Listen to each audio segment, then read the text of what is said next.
like a year or more to go get his name off my bank account. And he went in one day and didn't tell me, took his name off all of my accounts and closed the family business account, which I had been keeping open so I could get records pulled and all that. I went to log into the business account and it's like, there's not an account. I'm like, what? I was going to do it, but I had kind of kept it open because I just wanted to make sure that until this property is settled, that those records were all there, because a lot of the transactions for the land came from that account. And welcome back to my channel. Today is Tuesday, February 4th, 2025, and I hope you're having an amazing day. Yesterday, I talked about the Australian version of Sister Wives in a post that surfaced in a Facebook group. The post revealed that Janelle had shared with Mary that Kody had closed a business account without informing her. Janelle mentioned that she tried to log into the account only to find it completely gone. We also discussed how money seemed to be disappearing, with Janelle accusing Kody of spending recklessly, as if he had no regard for anyone else. This led to questions about potential embezzlement, money laundering, or even mismanagement of funds. The big question on everyone's mind was, where did the money go? Someone in the comments mentioned that they had access to a clip of the show and sent it to me over Instagram. Shout out to Louise for sharing this.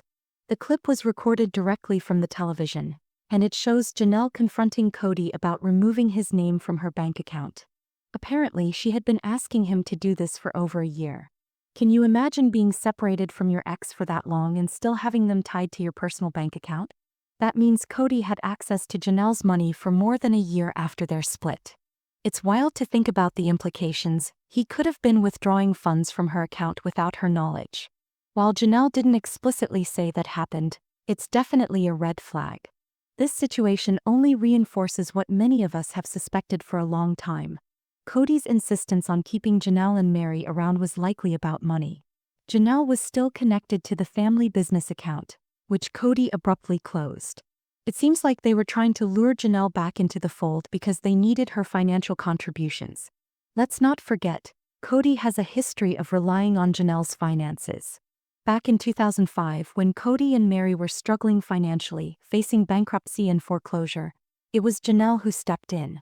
She used the proceeds from selling her home in Wyoming to make the down payment on the Lehigh house. Without Janelle, they wouldn't have been able to afford that property. In the clip, Janelle explains that she had been asking Kody to remove his name from her account for about a year. Then one day she tried to log into the business account and discovered it had been closed without her knowledge. She goes on to explain that this account was crucial because it contained all the transaction records for the land they purchased at Coyote Pass. She says, "When I realized it had been shut down, I felt this pit in my stomach.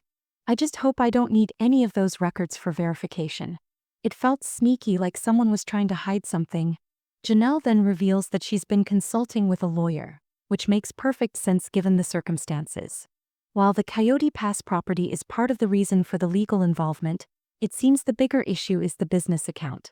Kody's decision to close it without warning raises suspicions that he might be trying to erase evidence of where the money came from. If there's no record of the transactions, he could potentially claim the land as his own. What's confusing to me is Janelle's background. She claims to have a degree in business and has often been referred to as the family's CFO or accountant. Yet in this situation, she seems unsure about how to retrieve the records from the closed account. The truth is, even if an account is closed, banks retain records for several years.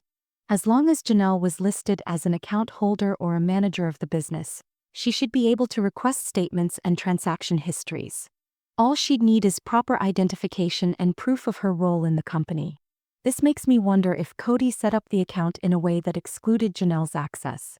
If the account was under a business entity like Kody Brown Family Entertainment LC, and Janelle was listed as a manager, she should have full access to the records. I did some digging and found that the LLC was registered in multiple states: Utah, Nevada, and Arizona. The Utah and Nevada entities were dissolved in 2021 and 2023 respectively, but the Arizona LLC is still active. All the wives, including Janelle, Christine, Mary, and Robyn, are listed as managers. This means Janelle should have the authority to request bank statements from the time period when the Coyote Pass transactions occurred. It's becoming increasingly clear that Kody was using these women, and their finances, to fund his lifestyle. He was dipping into their personal accounts and the family business account as if it were his personal piggy bank.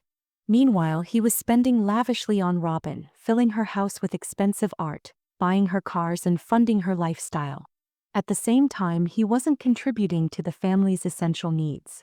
Remember when Isabel needed surgery? Or when Truly was hospitalized for 11 days due to Kody's negligence? According to Christine, Kody didn't pay a dime for those medical expenses. Instead, he was funneling money into his and Robyn's lavish lifestyle, leaving the rest of the family to fend for themselves. This whole situation is a mess, and it's heartbreaking to see how much control Kody had over the family's finances. It's no wonder Janelle finally decided to hire a lawyer. She's not just fighting for her share of Coyote Pass. She's fighting to uncover the truth about where the money went and to hold Kody accountable for his actions. It's shocking to think about how Kody didn't prioritize the needs of his children, neglecting Isabel's surgery, ignoring Truly's medical crisis, and yet, up until recently, he still had access to Janelle's bank account. This whole situation reminds me of another cult I've covered called 7M. In that group, the leaders allegedly convinced their members to hand over control of their bank accounts. They either have members add them as joint account holders or have them pre-sign checks, allowing the leaders to make withdrawals or payments at will. The justification they give is that submitting their finances to the group shows loyalty and commitment to the cause. This dynamic feels eerily similar to what's happening with Kody and the wives. These women have been submitting to Kody, trusting him to manage their finances and take care of the family's greater good. Yet it seems they've been so deeply manipulated, almost brainwashed, that they haven't fully realized how much of their money is being funneled toward Robyn. If Kody had access to Janelle's bank account, it makes me wonder, was he secretly taking money from her? Was he doing the same to Christine? And what about Mary? Up until she left, did she still have a joint account with him? The audacity of this man is astounding. He remained on multiple bank accounts with women he was no longer in a relationship with, wasn't supporting financially, and yet felt entitled to control their money. Then, to make matters worse, he closed the business account without their permission. Now, depending on the bank's policies, not all accounts can be closed unilaterally. Some require authorization from all parties, especially in a business context. However, in this case, Kody didn't hold a higher position in the company than the women. They were all listed as equal managers. So, how did he manage to close the account without their consent? What's even more confusing is how they used the business account to purchase property. Typically, business accounts aren't meant for personal expenses like buying land or homes unless those properties are directly tied to the business. If they were using the Kody Brown Family Entertainment LLC account to buy Coyote Pass, why wasn't the property deeded in the name of the LLC? If the account was used for the purchase, the property should have been listed under the company with all managers, Janelle, Christine, Mary, and Robyn, having equal ownership. This would have made dividing the assets much simpler and more transparent. Instead, it seems like they used the business account for personal expenses, which raises serious questions about potential tax fraud.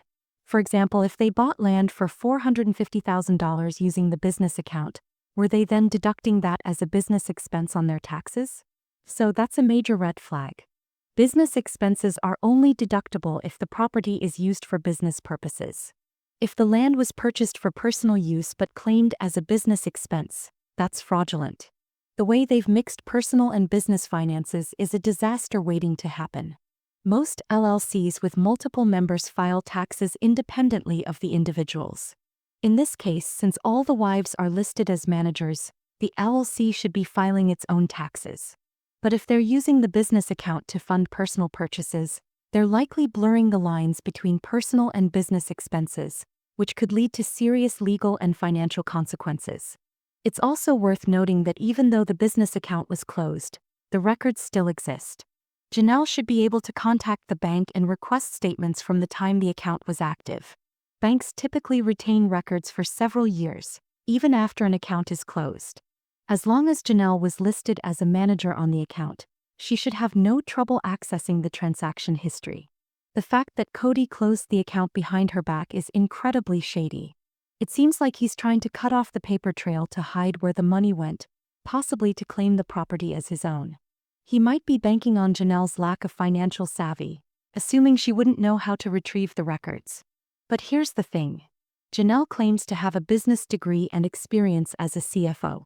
If that's the case, she should know how to navigate this situation. This entire financial mess is a nightmare. Kody's actions are not just unethical, they're potentially criminal. He's taken advantage of these women for years, using their money to fund his and Robyn's lavish lifestyle while neglecting the rest of the family. It's infuriating to see how much control he's had over their finances, and it's no wonder Janelle finally decided to hire a lawyer. In my opinion, Kody should be held accountable for what he's done. The way he's manipulated and exploited these women is unacceptable. What are your thoughts on this situation? Let me know in the comments below. Don't forget to give this video a thumbs up, subscribe to my channel if you haven't already, and hit the bell so you never miss a video. Thanks for watching, and I'll see you next time.